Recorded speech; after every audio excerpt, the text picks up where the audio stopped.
Our students are amazing. Staff is wonderful at working on that educational part with students.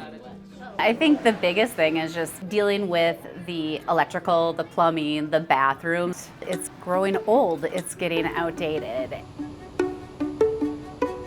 Being that we've got the middle school built in 1935, this high school was built in 1976, primary was built in 1965, and Taylor's Falls in 1952. They all have their own unique problems that we have to deal with day in and day out.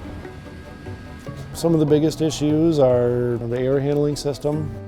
One classroom at one point in time will be like 75 degrees and another one will be like 55 degrees, you know. So I get a lot of kids that are saying, can I go to my locker to get my jacket or bring a blanket? If you're not comfortable, it's tough to learn. These units are cumbersome to work on and in constant need of replacing belts, bearings. When they spring a leak, it's in the thousands of dollars to repair at minimum. They are prone to, as well, tripping out during the cold season, which actually was the cause of our most recent flood that we had. It froze the sprinkler system pipes above the ceiling and flooded out the math department.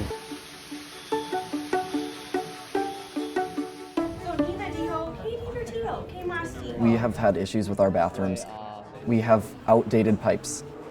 There's a eerie smell that lingers in the hallways and it's not very pleasant. Every so often that smell will emanate kind of throughout the school, and it's been like a several-year battle. Come on out, you can wash your hands, okay? Our pipes are old, our electricals are old. So the bathrooms, the biggest thing is just how many kids we have for how many stalls we have. So this is it. In the boys' bathroom, we have 2 stalls for about 175 kids. Because it can't accommodate all that, we have to send them in waves, and that impacts instruction. Tomorrow? Yes.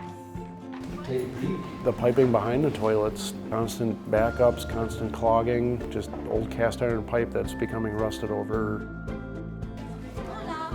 Our building used to be a building that was developed for a K-12 school district. Some of our bathrooms that our students use were built here in 1951. We don't have a backup generator here at TF. And you know, we use electronics for everything. So when the power goes out, I can't teach. Being able to bring that power back on sooner and be able to keep them learning is super important.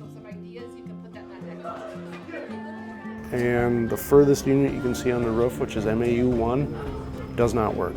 We've actually taken the parts out of it to fix other units. Just try and keep the building warm the best we can during the wintertime. If students feel like they're coming to a place where they're appreciated, because they do have windows that aren't drafty, they do have hallways that don't, you know, smell like, you know, that boy's bathroom does once in a while, they're going to feel like this is a place they want to be. Yeah, it's huge. Okay.